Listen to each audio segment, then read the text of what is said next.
முதல் நாளிலே சர்ச்சையில் சிக்கிக்கொண்ட விஜய். டெல்லிக்கு ஜால்ரா போட்டால் காலை வாரி விடுவோம். நேரடியாகவே மிரட்டிய திமுக கூட்டணி கட்சிகள். பதறிக்கொண்ட அறிக்கை வெளியிட்ட ஆதவ் அர்ஜுனா. வணக்கம் நண்பர்களே. தமிழ்நாட்டில் உள்ள திமுகவை பொறுத்தவரை தமிழர் என்று இதை வைத்துக்கொண்டே அரசியல் வண்டியை ஓட்டுவார்கள்.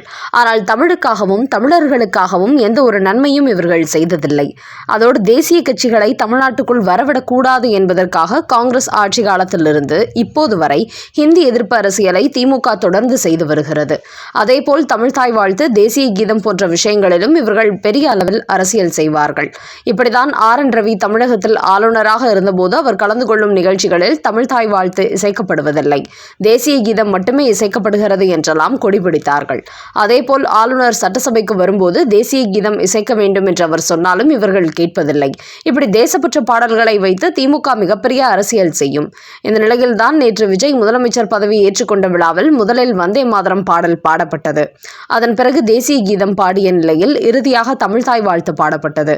இதை வைத்தும் தற்போது திமுக மட்டுமின்றி விஜய்க்கு ஆதரவு கொடுத்துள்ள திமுக கூட்டணி கட்சிகளும் பிடிக்க தொடங்கிவிட்டார்கள். அதாவது கரூர் சம்பவத்திற்கு பிறகு மத்திய பாஜக அரசுக்கு எதிராக விஜய் கருத்துக்கள் வெளியிடவே இல்லை. பாஜகவுடன் அனுசரித்து போக அவர் முடிவெடுத்து விட்டதாக தெரிகிறது.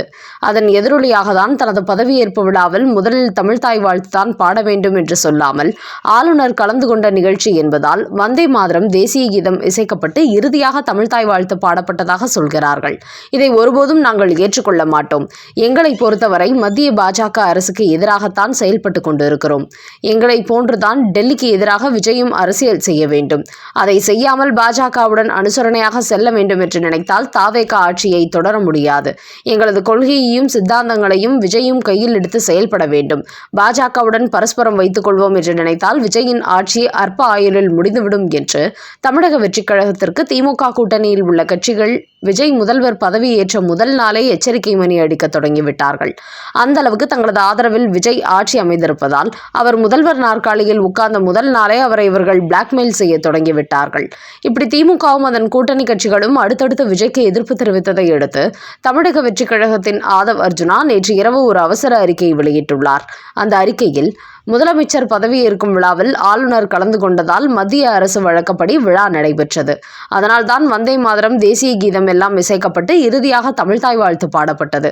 ஆனால் இனிமேல் தமிழக அரசு சார்பில் நடைபெறும் அனைத்து நிகழ்ச்சிகளிலும் தமிழ்தாய் வாழ்த்து தான் முதலில் பாடப்படும். அதில் எந்த மாற்று கருத்தும் இல்லை என்று தங்களது நிலைப்பாட்டை அவசரகதியில் ஒரு அறிக்கை மூலம் அவர் தெரியப்படுத்தியிருக்கிறார். அந்த அளவுக்கு தாங்கள் அரசியல் செய்வதற்கு ஒரு புதிய துண்டு சீட்டு கிடைத்தாலும் அதை வைத்து பெரிய சர்ச்சையை கொளுத்தி போடக்கூடிய திமுகவும் அதன் கூட்டணி கட்சிகளும் இந்த தமிழ்தாய் வாழ்த்து விவகாரத்தை நேற்று பூதகரமாக்கி விட்டார்கள். அதன் காரணமாகவே உடனடியாக அவர்களிடத்தில் சரண்டர் ஆகும் வகையில் இனிமேல் அதுபோல் ஒருபோதும் செய்ய மாட்டோம், தமிழ்தாய் வாழ்த்து தான் முதலில் இசைக்கப்படும், அதற்கு மட்டுமே முதலிடம் கொடுப்போம் என்று திமுக கூட்டணி கட்சிகளிடத்தில் ஒப்புதல் வாக்குமூலம் கொடுத்து அவர்கள் ஏற்படுத்திய சலசலப்புக்கு ஒரு முற்றுப்புள்ளி வைத்திருக்கிறார். அடுத்த செய்தி. 2 சீட்டை வைத்துக்கொண்டு முதலமைச்சராக திட்டம் போட்ட திருமாவளவன். எடப்பாடி பழனிசாமி வைத்த அதிரடி செக். தற்போது தமிழக வெற்றிக் கழக தலைவர் விஜய் முதலமைச்சராவதற்கு தனது கட்சியின் 2 MLA சீட்டுகளை கொடுத்து வெளியிலிருந்து ஆதரவு கொடுத்திருக்கிறார் திருமாவளவன். ஆனால் அதற்கு முன்பு இவர் இந்த 2 சீட்டுகளை வைத்துக்கொண்டு தமிழ்நாட்டின் முதலமைச்சராகிவிட வேண்டும் என்று திட்டம் போட்டிருக்கிறார். இதுகுறித்து ஒரு தகவல் வெளியாகி பரபரப்பை ஏற்படுத்தியிருக்கிறது. 108 சீட்டுகளை பிடித்த விஜய் முதலமைச்சராவதற்கு மிகப்பெரிய சிக்கல் ஏற்பட்டது. ஆனால் இவரோ 2 சீட்டை மட்டும் வைத்துக்கொண்டு தான் முதலமைச்சராவதற்கு காய் நகர்த்தியுள்ளார். அதாவது தமிழ்நாட்டுக்கு விஜய் முதலமைச்சராவதை MK ஸ்டாலின் துளி கூட விரும்பவில்லை. காரணம், அவர் முதலமைச்சராகிவிட்டால் தனது மகன் உதயநிதி முதலமைச்சராவது அத்தனை எளிதில் நடக்காது. அவருக்கு அரசியலில் எதிர்காலமே இல்லாமல் போய்விடும். அதனால் விஜய் முதலமைச்சராவதை தடுப்பதற்கு அதிமுகவுடன் கூட கூட்டணி வைக்க MK ஸ்டாலின் தயாரானார். இதனால் தான் MK ஸ்டாலினும் எடப்பாடி பழனிசாமியும் தங்களது MLAக்களை பாதுகாக்கும் முயற்சியில் ஈடுபட்டார்கள். எடப்பாடி பழனிசாமியை எப்போது வேண்டுமானாலும் தான் வீழ்த்தி விடலாம். ஆனால் விஜய் அரசியலில் பெரிதாக வளர்ந்து விட்டால் அதன் பிறகு அவரை வீழ்த்துவது கடினமாகிவிடும் என்பதால் தான் சட்டமன்ற தேர்தல் தேர்தலில் என்டிஏ கூட்டணிக்கு எதிராக மிகப்பெரிய அரசியல் செய்த மு.க. ஸ்டாலின் தேர்தலுக்கு பிறகு எடப்பாடி பழனிசாமி முதலமைச்சராக ஆதரவு கொடுப்பதற்கும் தயாரானார். ஆனால் இதற்கு விசிக மற்றும் கம்யூனிஸ்ட் கட்சிகள் ஆதரவு கொடுக்க முன்வரவில்லை. எடப்பாடி பழனிசாமி பாஜகவுடன் கூட்டணி வைத்திருக்கிறார். அப்படிப்பட்ட அவரை முதலமைச்சராக்க நாங்கள் ஒத்துக்கொள்ள மாட்டோம் என்று சொல்லி தமிழக வெற்றிக் கழகத்திற்கு ஆதரவு கொடுக்க தயாராகியுள்ளார்கள். ஆனால் திருமாவளவனோ திமுக அதிமுக இணைந்தால் மக்கள் மத்தியில் அதிருப்தி அதிகரித்துவிடும். பட்டியல் சமூகத்தைச் சேர்ந்த என்னை முதலமைச்சராக்குங்கள், எந்த விமர்சனமும் ஏற்படாது என்று மு.க. ஸ்டாலினிடம் கூறியுள்ளார். இதுகுறித்து ஆலோசனை செய்யத்தான் கடந்த 8ஆம் தேதி இரவு மு.க. ஸ்டாலின் வீட்டுக்கு சென்றுள்ளார் திருமாவளவன். அப்போது உதயநிதியும் அங்கு இருந்திருக்கிறார். அவர்களிடத்தில் என்னை முதலமைச்சராக்கினால் தமிழக வெற்றிக் கழகத்திற்கு ஆதரவு கொடுக்கும் முடிவை நான் கைவிடுகிறேன் என்று கூறியுள்ளார் திருமாவளவன். அதையடுத்து அதிமுக புள்ளிகளையும் அழைத்து அங்கு ஆலோசனை நடத்தப்பட்டுள்ளது.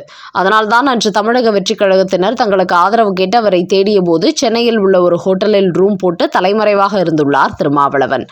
ஆனால் இந்த விஷயம் எடப்பாடி பழனிசாமியின் கவனத்திற்கு சென்றபோது தன்னை முதலமைச்சராக்க சொன்ன மு.க. ஸ்டாலின் திடீரென்று திருமாவளவன் பக்கம் திரும்பி நிற்பதை பார்த்து கொந்தளித்திருக்கிறார். கண்டிப்பாக திருமாவளவனை முதலமைச்சராக்க நாங்கள் ஒத்துக்கொள்ள மாட்டோம், எங்களின் ஆதரவு தரமாட்டோம் என்று திட்டவட்டமாக கூறியுள்ளார்.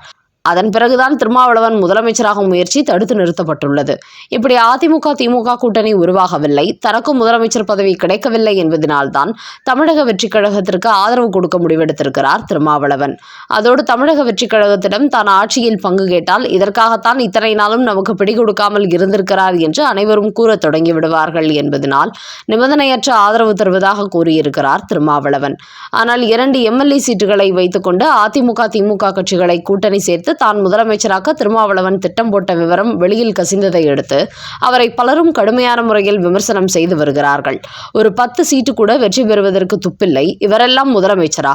அதுவும் சட்டமன்ற தேர்தலுக்கு முன்பு அதிமுக பாஜக கூட்டணியை கடுமையாக விமர்சனம் செய்தார்.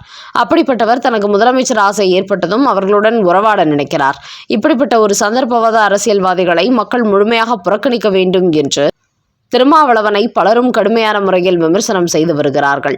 அந்த அளவுக்கு விஜய் முதல்வராவதை தடுத்துவிட வேண்டும் என்பதற்காக அதிமுகவுடன் கூட்டணி வைத்து எடப்பாடியை முதலமைச்சராக்க தயாரான மு.க. ஸ்டாலின் அதையடுத்து திருமாவளவனையும் முதலமைச்சராக்க திட்டமிட்டுள்ளார்.